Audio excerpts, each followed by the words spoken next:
Crowds out Saturday commemorating an historic day in the civil rights struggle, the March on Washington.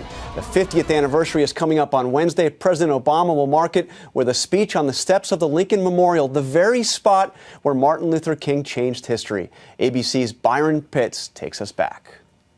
It started with a press conference that barely made news, but boldly made history. We are calling for a non-violent, peaceful March on Washington. The year 1963, Jim Crow was alive. The sting of segregation could kill. When a 34-year-old Negro preacher had the audacity to dream aloud. That we are determined to be free in 63. Determined, perhaps, but not fully optimistic. Organizers hoped for 100,000. 250,000 showed up. Dr. Martin Luther King, they are. And on August 28, 1963, not a soul had a clue how it might turn out. There was a fence that crossed this area. Edith Lee Payne was 12. She had traveled by bus 9 hours with her mother to be there on the mall. A photographer capturing her in one of the most famous photos from the march. What did you think of Dr. King? I held on to every word that he said, just like everyone else that was here. It was billed as a march for jobs and freedom, drawing the faithful, the curious, the famous. And people watched live on television from around the world, both drawn by what might happen at the Lincoln Memorial and still reeling from what did on the streets of Birmingham weeks earlier. With all the bloodshed and bombings in the South, many of Dr. King's inner circle thought a march in Washington might be a waste of time. We felt that this was a picnic on the park and that the real action was in the South. Former U.S. Ambassador Andrew Young was one of King's top aides. I was going to watch it on television, and Dr. King called a couple of days ahead and said, "You and Gene get on a plane and come on up here." This is important. Yeah.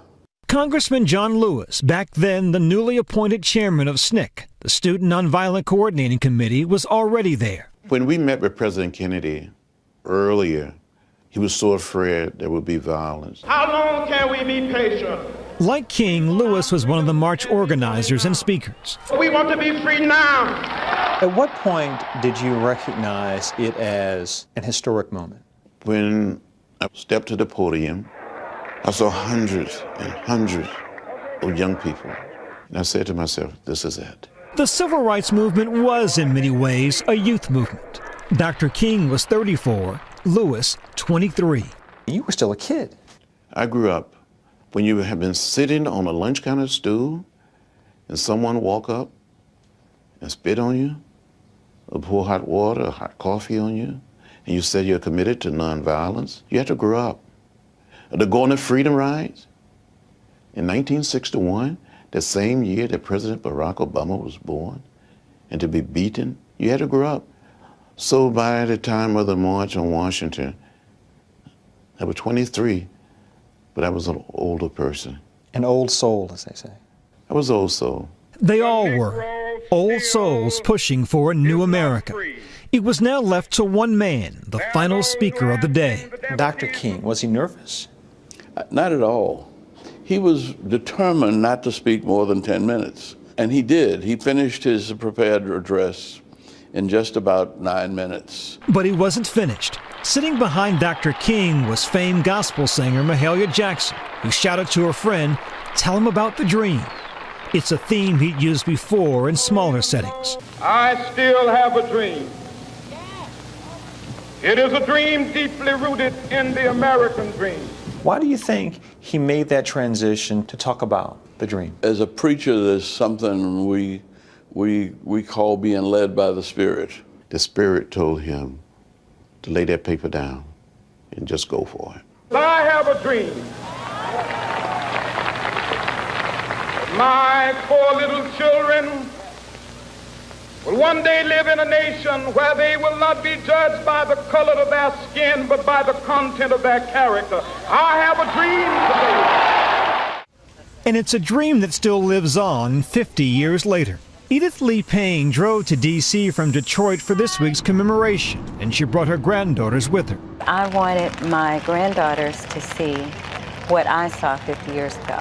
to stand up for what's right. The struggles then and those to come draw John Lewis back as well. You still come here often. Oh, yes. Why? Because I come here to reflect, to remember. Remembering his old friend and the day that both made history and changed it. This spot is almost sacred. Dr. King must be looked upon as one of the founding fathers of the new America. Lewis believes America has come far in 50 years. Many issues still exist. Progress, he says, just a down payment on the dream. What was at stake that day? The future of America as one nation, as one people, was at stake. He helped hold us together.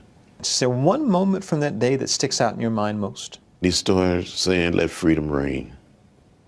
Let freedom reign from Stone Mountain of Georgia. Let freedom reign from every molehill of Mississippi, from every mountainside. Let freedom reign. And I think people all across America, in their hearts, believe that freedom should reign for everybody. Free at last, free at last. Thank God